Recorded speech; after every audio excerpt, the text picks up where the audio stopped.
Halo sahabat rimba, selamat datang kembali di channel kita. Hari ini, kita akan melakukan perjalanan seru untuk mengenal salah satu mamalia darat terbesar di dunia. Sang raksasa bercula, badak. Siapa di sini yang sudah tidak sabar? Ayo kita mulai. Tahukah kalian, badak sudah ada di bumi ini sejak jutaan tahun yang lalu?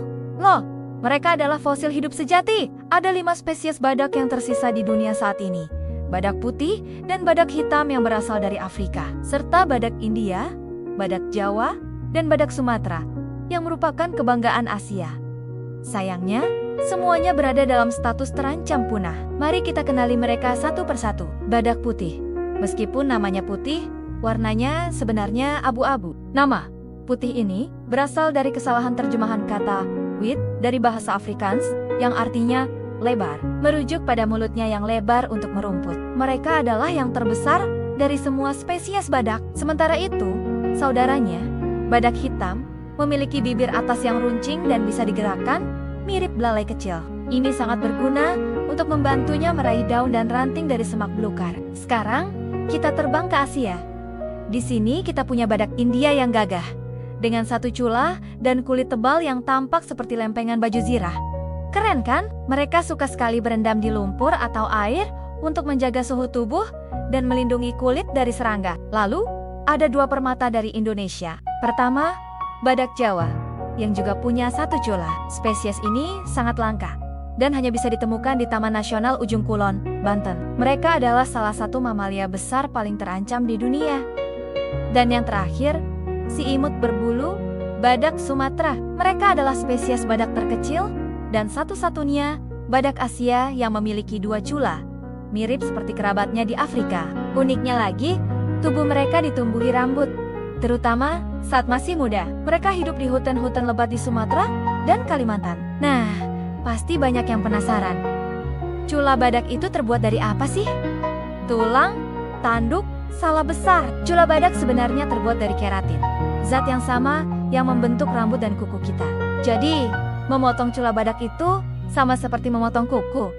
Tidak menyakiti badak, namun perburuan liar yang kejam seringkali membunuh mereka hanya untuk mengambil culanya. Ini sangat menyedihkan. Cula ini punya banyak fungsi penting bagi badak. Mereka menggunakannya untuk mempertahankan diri dari predator seperti singa atau harimau, menggali akar untuk makanan, memecah cabang, bahkan untuk menarik perhatian pasangan saat musim kawin. Jadi, cula adalah alat serbaguna yang sangat vital bagi kehidupan badak. Bagaimana dengan kehidupan sosial mereka? Kebanyakan badak adalah hewan soliter. Artinya, mereka lebih suka hidup sendiri. Mereka baru akan berkumpul saat musim kawin atau saat seekor induk merawat anaknya. Anak badak akan tinggal bersama induknya selama 2 hingga 3 tahun untuk belajar cara bertahan hidup. Mereka sangat protektif terhadap anak-anaknya. Walaupun terlihat besar dan lamban, jangan salah, badak bisa berlari sangat cepat, mencapai kecepatan hingga 50 km per jam. Wow, lebih cepat dari pelari sprinter loh. Meskipun ukurannya raksasa, badak adalah herbivora. Makanan mereka sepenuhnya berasal dari tumbuhan. Badak putih suka merumput, sementara badak hitam, Jawa, dan Sumatera lebih suka makan daun, ranting, dan buah-buahan. Mereka bisa makan puluhan kilogram tumbuhan setiap hari. Mereka juga punya indera penciuman dan pendengaran yang sangat tajam. Meskipun penglihatan mereka tidak begitu bagus, sayangnya, masa depan para raksasa ini sangat suram. Ancaman terbesar mereka adalah perburuan liar untuk diambil culanya, yang dipercaya punya khasiat obat dalam pengobatan tradisional di beberapa negara. Padahal, ini sama sekali tidak terbukti secara ilmiah. Selain itu, habitat mereka, yaitu hutan dan padang rumput, semakin sempit karena penebangan hutan, perluasan lahan pertanian, dan pembangunan. Lalu, apa yang bisa kita lakukan sebagai sahabat rimba? Banyak. Pertama, kita bisa menyebarkan informasi yang benar tentang badak. Seperti yang kita lakukan hari ini. Beritahu teman dan keluarga bahwa cula badak bukanlah obat ajaib dan perburuan itu ilegal dan kejam. Kedua, kita bisa mendukung organisasi konservasi yang bekerja keras di lapangan untuk melindungi badak dan habitatnya.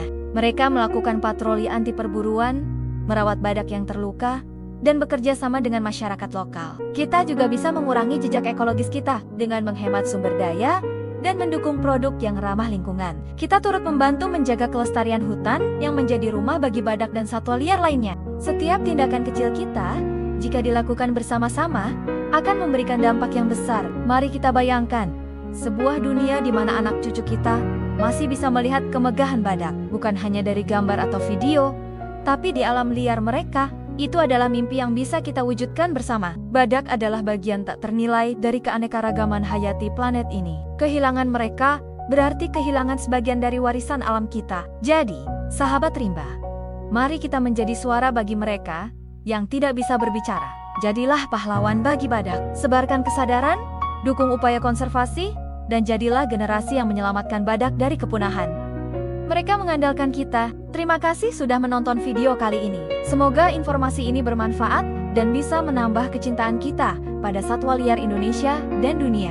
Jangan lupa untuk like, komen, dan subscribe channel Sahabat Rimba agar tidak ketinggalan petualangan kita selanjutnya. Sampai jumpa di video berikutnya. Tetap semangat menjaga alam.